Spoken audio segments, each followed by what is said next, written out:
Zambia, Central Southern Africa. Just upriver from the Victoria Falls, on the banks of the Zambezi, lies Tongabezi Lodge. The lodge was created in 1990, taking advantage of increasing eco-tourism and providing jobs for the local community.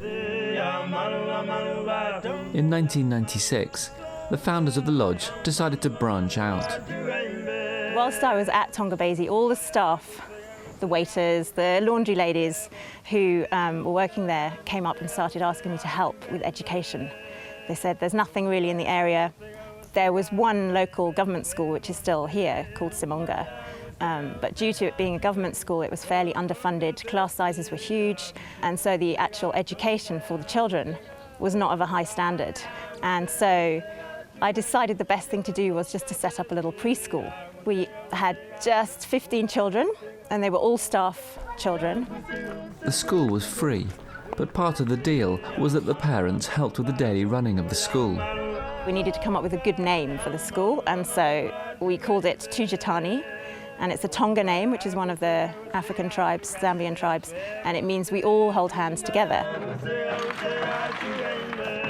Having started up that with our one classroom, the parents came to me and said, the children are doing so brilliantly well here, we want to keep them at this school, please can we make it a primary level?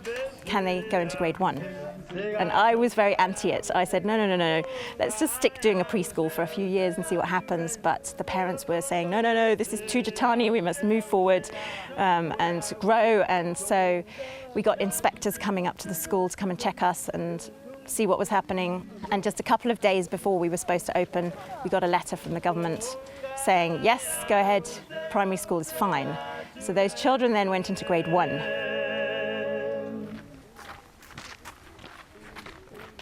After a year and a half, we managed to fundraise through guests coming up to Tongabezi, amazing schools in England doing fundraising for us, and we built our second classroom.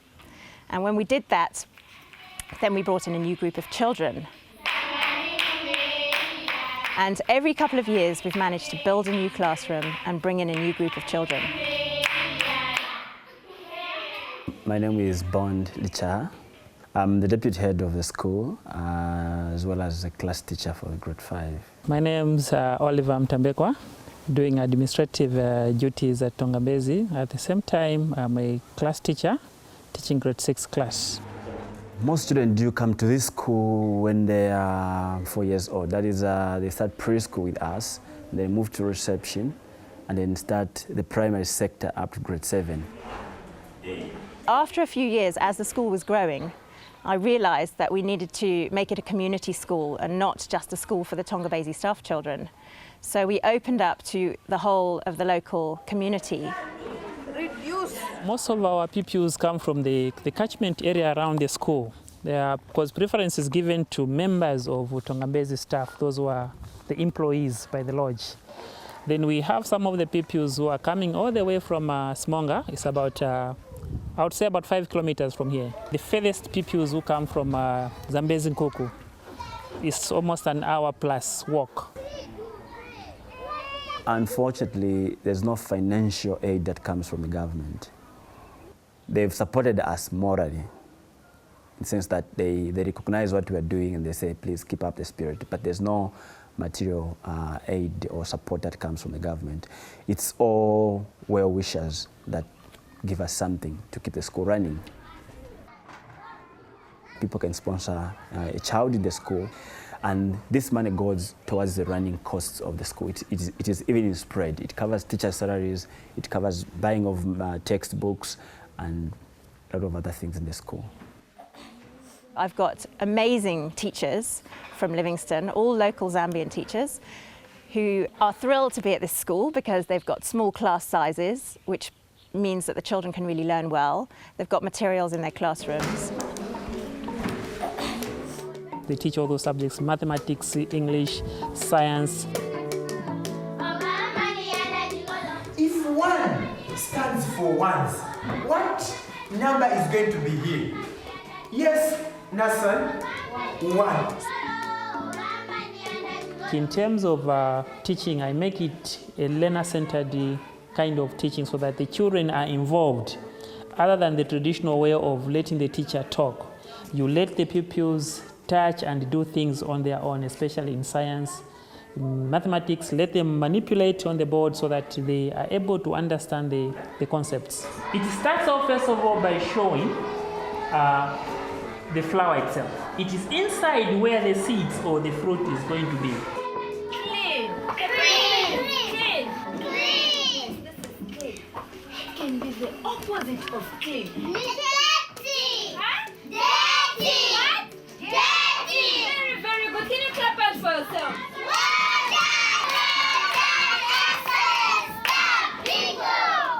We also have specialist teachers, like now we have got one for music, and we also offer French, so that we can offer children a variety of curriculum model.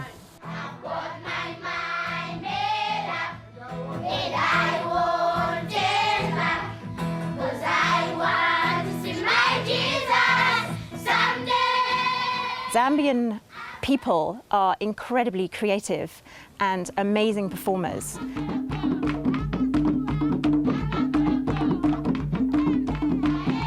And we've entered the National Arts of Zambia festival where all schools can compete, and we've managed to become national champions a couple of times. And you, foolish humans. We also have assistant teachers, a thing that we won't find in government schools. So the assistant teachers play a very, very big role. Most of the classes are divided into two groups, two ability groups, the more able or the less able. So unless the teacher is working with one group, the teaching assistant can work with the other group so that there's no group that is left out. Grace started at the school as a cleaner, but has since become a teaching assistant. Her 3 children attend the school, and their day starts early.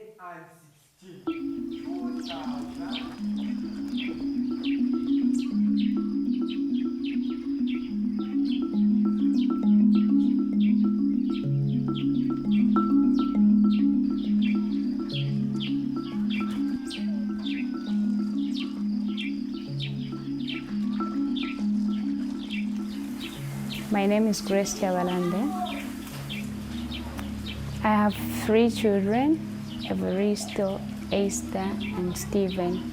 Evaristo is 13 years old, Esther is 9 years old, and Stephen is 3 years old. We wake up around 6 o'clock. We start bathing. Then after bathing, the children dress. My first name is Evaristo. I'm 13 years old. I've got one sister whose name is Esther, and my brother is Stephen. Steve and Evaristo are my brothers. I also live with my cousin, Catherine.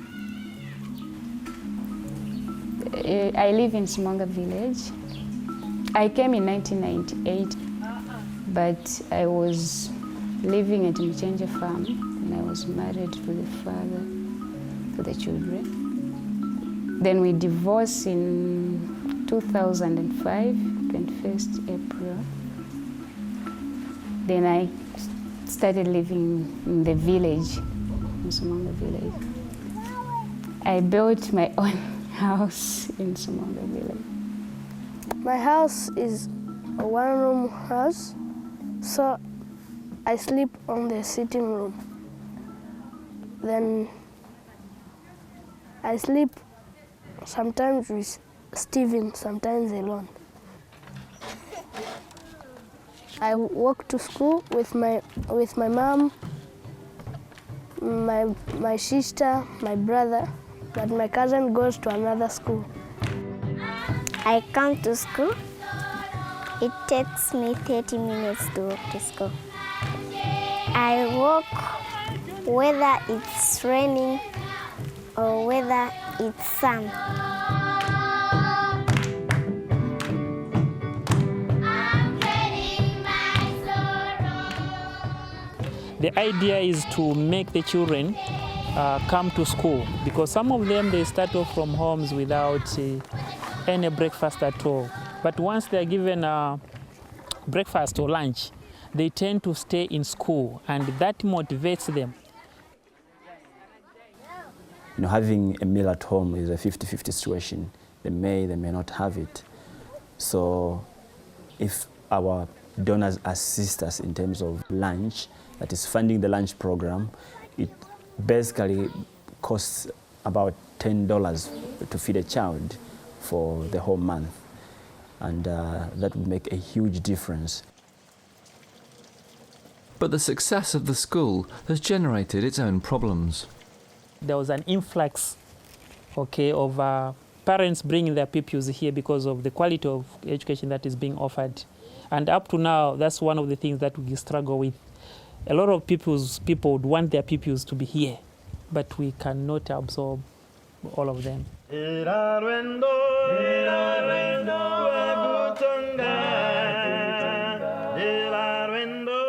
It's important to go to school because the school teaches everything about life. If you know how to do things, then in the future you won't have problems.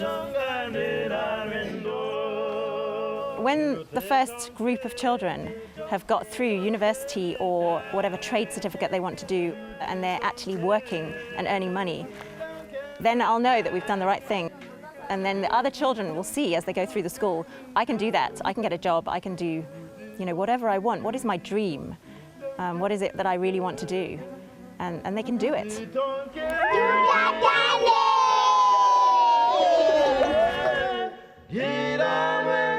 Tongabezi